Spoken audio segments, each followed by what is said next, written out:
시청자 여러분 안녕하십니까? 제20대 국회의원 선거 후보자 연설회 진행을 맡은 박명호입니다. 오늘 4월 13일은 앞으로 4년 동안 서초구와 국가를 위해 일할 국회의원을 뽑는 날입니다. 오늘 연설회는 무소속 후보자를 모시고 후보자의 정책과 공약에 대해서 알아보는 시간입니다. 이 연설회는 공직선거법 제82조 2에 의거하여 개최됨을 알려드립니다. 그럼 오늘 연설을 해주실 후보자를 소개하겠습니다. 무소속 김수근 후보자입니다. 예, 안녕하십니까. 무소속 서초울 국회의원 후보 기호 5번 김수근입니다. 반갑습니다. 연설 시간은 10분이 주어지고 시간 엄수를 부탁드리겠습니다. 자, 그럼 김수근 후보자의 연설을 듣도록 하겠습니다. 시작해 주십시오. 예. 국민 여러분, 혹시 며칠 전에 있었던 세월호 청문회를 혹시 시청한 적이 있으신지 묻고 싶습니다. 아마 많은 분들이 보지 못했을 겁니다. 왜냐하면 지상파 3사뿐만 아니라 방송사들이 대부분 시청 생중계를 하지 않았기 때문입니다. 그런데 이 세월호 참사 304명의 무고한 국민들이 희생당했는데 그 진실을 밝히는 것에 대한 이 청문회도 제대로 국회에서도 진행하지 못했고 지상파에서 볼 수도 없었습니다. 그런데 거기서 굉장히 중요한 증거들이 또 밝혀졌습니다. 그 중에 가장 중요한 것은 우리 서초울에 자리하고 있는 내곡동 국가정보원이 이 세월호 참사와 밀접한 관련이 있다는 것이 드러났습니다. 세월호 참사 당시 해상 보고 개통도에는 전 세계에서 유일할 겁니다. 국내에서도 유일하고 유일하게 세월호만 국정원 인천지부와 제주지부에 해상 사고가 났을 때 보고하도록 되어 있었습니다. 왜 이렇게 되어 있는지도 정말 납득이 되지 않았습니다. 그리고 최초로 보고받은 것도 국정원이라는 것이 정홍원 국무총리의 말에 의해서 드러났습니다. 그 이후에 또 밝혀졌던 것이 국정원 지적사항이라고 해서 국정원이 세월호에 있는 잿더리의 위치를 좌지우지하고 냉장고의 위치, 화장실 청소가 잘 되었는지, 그리고 세월호 승무원들의 이 휴가 계획까지 짰다는 100개가 넘는 그 항에 이르는 지적사항이 문건이 공개됐습니다. 그러면서 정말 의문투성이로 죽었다고 하는 그 유병언 회장이 아니라 국정원이 세월호 실소유주가 아니냐는 의혹이 넘쳐났습니다. 그런데 이번 청문회에서는 그것을 넘어서서 청해진 해운과 국정원이 지난 4년 기간 세월호가 도입된 이후부터 4년 동안 계속해서 청해진 해운이 접대를 하고 정기적인 만남을 하고 미팅을 해왔다는 것이 또 드러났습니다. 그리고 나서 이 세월호 참사 당시에 7차례나 그 배가 8시 50분 침몰하기 시작했을 때부터 침몰하는 그 1시간 골든타임 내내 청해진 해운과 국정원이 7차례 통화한 내역이 또 공개되었습니다. 그리고 나서 또 밝혀진 것이 청해진 해운이 그 시간에 다시 세월호에 있던 승무원에게 전화를 해서 그 304명을 죽음으로 내몰았던 가만히 있으라는 선내 대기 방송을 지시했다는 것이 드러났습니다. 이준석 선장이 그 승무원들이 잘 못해서 경황이 없어서 우리 국민들이 죽은 게 아니라 청해진 해운의 지시에 의해서 1시간이 넘는 시간 동안 아이들이 구명조끼를 입고 전 304명이 살 수 있었는 시간이 1시간이 넘게 있었는데도 나오지 못했던 이유가 지시에 의해서 본사의 지시에 의한 것이었고 청해진 해운은 국정원과 내통을 하고 있었다는 것이 드러났습니다. 저는 세월호 실소유주가 국정원이 확실하다고 저는 생각하고 있습니다. 그래서 반드시 지금 당장 다시 수사를 재개해야 합니다. 이뿐만이 아니라 국정원은 지난해 해킹 프로그램을 도입했다는 것이 드러났습니다. 이탈리아 업체에서 수십억에 들여서 불법적으로 우리나라 갤럭시 S를 해킹하게 해달라. 수천 번의 메일이 오갔습니다. 갤럭시 S를 해킹하게 해달라. 카카오톡을 해킹하게 해달라. 북한에서 카카오톡 씁니까? 북한에서 갤럭시 S 씁니까? 우리 국민들을 사찰하고 도감청하기 위해서 국정원이 온갖 해킹 프로그램을 사들였던 겁니다. 이런 국정원이 저는 오히려 사이버 테러 집단이라고 생각합니다. 이뿐만이 아니라 온갖 간첩 조작 사건이 있었습니다.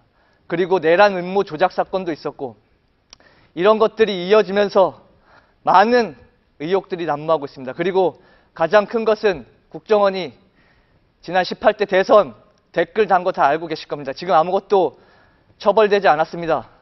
댓글을 달고 해킹 프로그램이 그 전산 개표 프로그램인 레노버 컴퓨터도 해킹할 수 있는 것도 프로그램을 달라는 것도 의혹이 있습니다. 그래서 이런 의혹들이 있는데 아무것도 밝혀지고 있지 않습니다.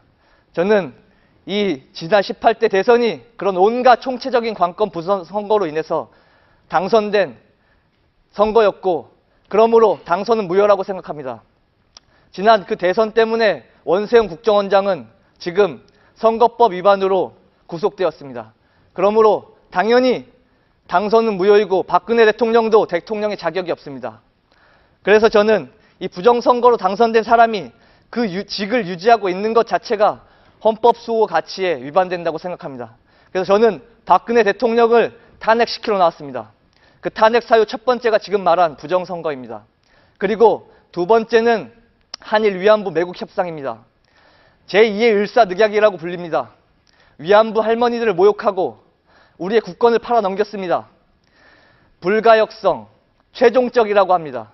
더 이상 위안부 협상에 대해서 우리가 추가적인 요구를 할 수가 없습니다. 이 취소를 할 수 없는 상황이라고 합니다. 이런 상황에서 아베는 기세등등하게 소녀상까지 철거하라고 하고 있습니다.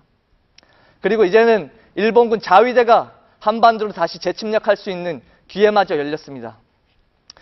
이 매국 협상을 통해서 단순히 다카키 마사오의 딸이었다는 것뿐만 아니라 이제는 정말 특급 매국노 제2의 이완용이 저는 박근혜 씨라고 생각합니다. 그래서 당연히 탄핵 사유에 해당된다고 생각하고, 세 번째 탄핵 사유는 또 세월호 참사입니다. 304명의 국민들이 무고하게 죽음으로 내몰릴 때 박근혜 대통령 뭐 했습니까? 7시간 동안 아무것도 하지 않았습니다. 오히려 그 이후에 나타나서 구명조끼 입었는데 왜 찾질 못하냐. 이미 침몰한 상태에서 나타나서 한다는 소리가 그거였습니다. 그래서 반드시 이 국가의 총책임자로서 해경이 구조를 하지 않는 것을 그대로 방치했습니다. 국민의 신임을 저버리고 국정을 담당할 자격을 상실했습니다. 당연히 탄핵 사유입니다. 그리고 네 번째는 개성공단을 불법적 위헌적으로 중단시켰습니다. 국민의 주권과 재산권을 박탈시켰습니다. 그리고 핵전쟁 위기를 부추기고 남북관계를 파탄냈습니다. 국가를 전쟁 위기로 몰아가고 있습니다. 언제 또 매년 이런 반복되는 남북관계 전쟁 위기에서 이제는 정말 엄청난 전쟁까지도 벌일 수 있는 상황입니다. 이것도 당연히 사유에 들어간다고 생각합니다. 그리고 마지막으로는 말씀드렸던 지금 민주주의 사회에서 일반적인 기본 권리인 집회조차 물대포로 짓이겨지고 있습니다. 백남기 농민은 지금 100일이 넘게 사경을 헤매고 있고, 테러방지법 통과로 국민 사찰 시대가 시작됐습니다. 그리고 유일한 노무현 대통령의 탄핵 사유였던 선거 중립 위반 의무는 박근혜 대통령은 일상 다반사입니다. 이런 모든 탄핵 사유들이 난무하고 있는데도 제대로 된 탄핵 요구조차 하지 않는 게 지난 국회였습니다. 그래서 저는 20대 국회를 탄핵 국회로 만들려고 합니다. 그래서 지금 후보자분들에게 탄핵 연대를 제안하고 20대 국회에 들어간다면 최초의 법안으로 박근혜 탄핵안을 제출할 것을 제안합니다. 제 첫 번째 공약이고, 지금 이 나라는 이 조작질의 원조인 악의 근원인 국정원과 이 다카키 마사오의 딸 친일 매국노로 표현되는 박근혜 씨가 만들어가는 제2의 유신 독재 시대라고 생각합니다. 더 이상 두고 볼 수 없습니다. 그래서 반드시 박근혜 대통령을 탄핵시키겠습니다. 이제 4월입니다. 조금 있으면 4월 16일이 다가옵니다. 하지만 우리는 2014년 4월 16일에서 벗어나지 못하고 있습니다. 우리가 600만이 넘는 국민들이 서명을 통해서 세월호 특조위를 만들었습니다. 하지만 정부는 이 특조위의 무력화를 위해서 예산을 반토막 내고, 그리고 나서는 활동 기간조차 지금 줄이고 있습니다. 그리고 해수부 문건이 발견됐는데 어이가 없습니다. 청와대에 대한 이 조사가 업무 적정성에 대한 조사를 하게 되면 여당 추천위원들은 총사퇴를 하고 무력화에 나서라는 해수부의 지침 사항이 발견된 것입니다. 특조위에 우리 국민들이 만든 이 법을 청와대의 지시에 의해서 무력화시키려는 것입니다. 그리고 지금 인양이 되고 있지만 인양 업체 선정 또한 문제였습니다. 인양에 아무런 지식도 없는 법조인들이 나서서 중국 업체를 선정해서 지금 구멍이 선체에 뻥뻥 뚫렸다고 합니다. 언제 붕괴될지도 모르는 상황입니다. 그래서 유가족분들은 동거차도에서 지금 감시를 하고 있습니다. 이런 상황이 반복되고 있습니다. 국민 여러분, 진실이 아무것도 밝혀지지 않은 상황입니다. 이번 4월 16일 광화문 광장으로 모여주십시오. 그리고 4월 9일 총선을 위해서 시청 광장에 모여서 진실을 외쳐주시고 감사합니다. 세월호 참사의 진실을 밝히는 데 감사합니다. 관심 가져주시기 김수근 후보자. 고맙습니다. 김수근 후보의 연설 잘 들었습니다. 오늘 연설이 모쪼록 여러분의 현명한 선택과 판단에 도움이 되기를 기대합니다. 이상으로 제20대 국회의원 선거 후보자 연설회를 모두 마치겠습니다. 밤늦게까지 시청해 주신 여러분 감사합니다.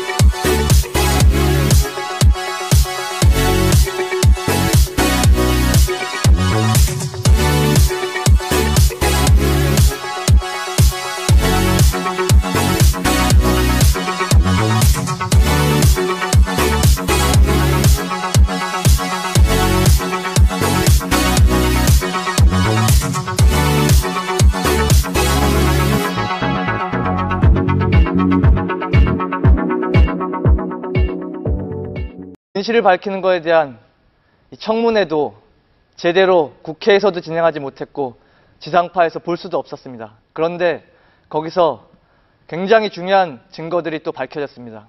그중에 가장 중요한 것은 우리 서초울에 자리하고 있는 내곡동 국가정보원이 이 세월호 참사와 밀접한 관련이 있다는 것이 드러났습니다. 세월호 참사 당시 해상 보고 개통도에는 전 세계에서 유일할 겁니다.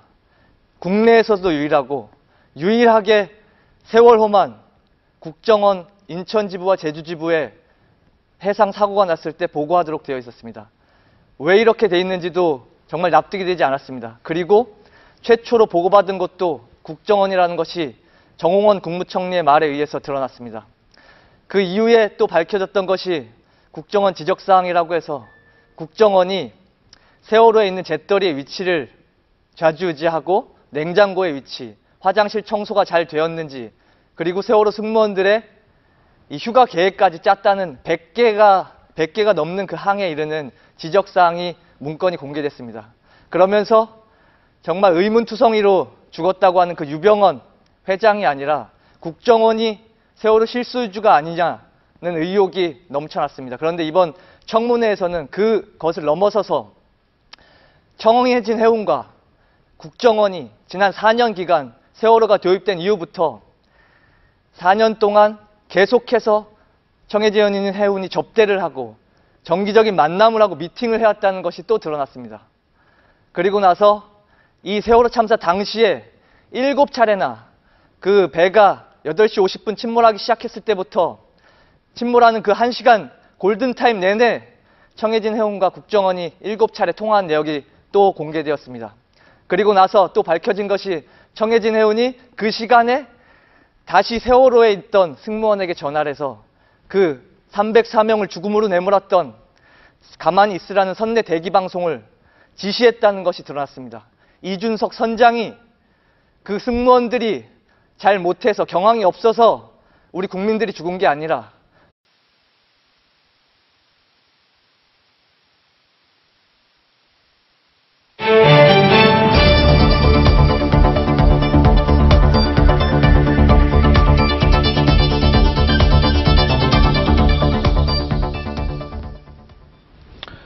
시청자 여러분 안녕하십니까? 제20대 국회의원 선거 후보자 연설회 진행을 맡은 박명호입니다.